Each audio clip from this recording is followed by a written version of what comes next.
As if we'd lost everything, to be honest with you. Well, we've saved, luckily, the front of the shop.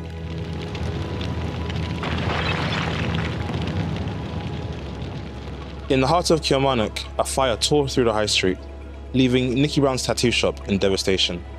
But as the embers cooled and the smoke cleared, something began to rise from the ashes. This is King Street, Kilmarnock. Less than a month ago, it was a hub of activity. Now, it's a scene of devastation. We at TVA have come to understand not only the cause of this destructive fire, but also the incredible human response that has followed. The fire was started in the late evening, and it required a major response from the Scottish Fire and Rescue Service. Fires in these older buildings can present as very challenging, so the fire brigade worked tirelessly throughout the night and into the next morning to prevent it from reigniting. The 4-storey building partially collapsed, with East Ayrshire Council confirming that parts of the littered property would need to be demolished as a matter of urgency, to allow for recovery works and further assessment.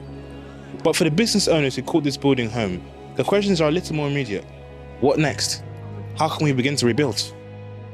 Project Pop-Up Scotland was right next to the building that caught fire. We spoke to the owner, Barry Drummond, to see how this has affected his shop. Is this space lost, or can it still be brought back to what it can be? This space was lost before we got it, and we built it, and we put life into it. And the people that were coming in here were bringing more life into it. We'll do that again. Yeah. So what we're trying to do just now is we're trying to find somewhere temporary, hopefully close, that we can move our kind of the market, so we can get our artists back in and get people back in and have that space so people can come back in again. It's just a slow process because everything's in turmoil. Everything's kind of locked down. There's security in the streets and there's people walking by, and we're just now going through our stock, our place, to see what we've lost, what tools we've lost and what things. And obviously we were just a new venture. We've got a liability insurance just so we're covered in case anything, but at the time we never had content, so we've lost a lot. But at the end of the day, we built it, we'll do it again. And we've got the community behind us, and we'll do it from there. The building that was being used for Hard Luck Tattoo Studio was completely destroyed. We spoke to Gary Chapman, one of the tattoo artists working in the building.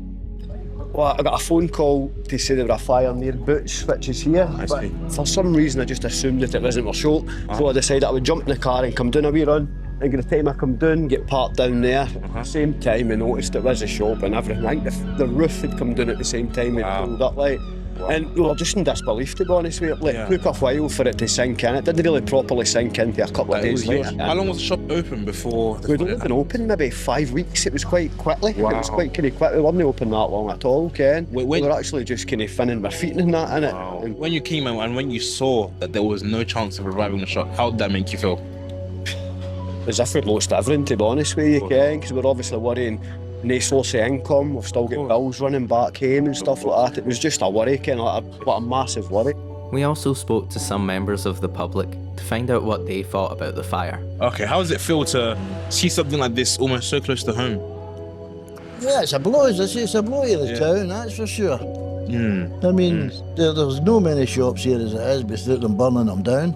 I just think the high street's struggling enough as it is. I see. And to lose another big building is and to very lose a big sad. chunk of the high street for a long period of time now. Yeah. I mean, I did notice that the impactation on the shops and that were all closed here for several days. So the high street here was closed for a while after? Yeah. Yes. Oh yeah, the closure was all the way back down the street there, so...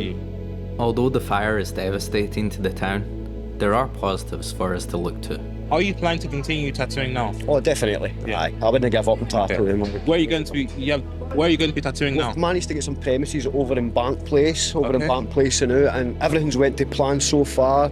Environmental health have passed us off, so it's just a matter of waiting now. So you have a new facility? Aye, we've got a new facility. Okay. It's quite a quick turnaround. That's just been about 18 days and we've managed to get it up and running. But at the same time, we've not only time at home or any time to process what's happening. So we've got a few days off now, and I think that's when we're going to sit down and realise what's actually happening. Have you been here busy trying to help things? Aye, every single day. We've been doing first thing in the morning to last thing at night. What kind of things have you been doing? Decorating, getting stuff ready for the building, trying to get all our supplies back as much as we could. With this space here, what do you think we can do? I think we could have anything really. It's anything really, because there's a space. I mean, I'm not saying just put a bit of grass on it and put a bench on it, because Andy could do that. Let's try and diversify a wee bit. Let's try and do something different. Let's get some containers. Let's make a food court. Let's try doing some street food. Guys that come in and change. We can have a space where it's food, Really good idea, music, for art, for poetry. Things that Kilmarnock are famous for. They weren't just famous for the scheme and Johnny Walker that have all left the town now.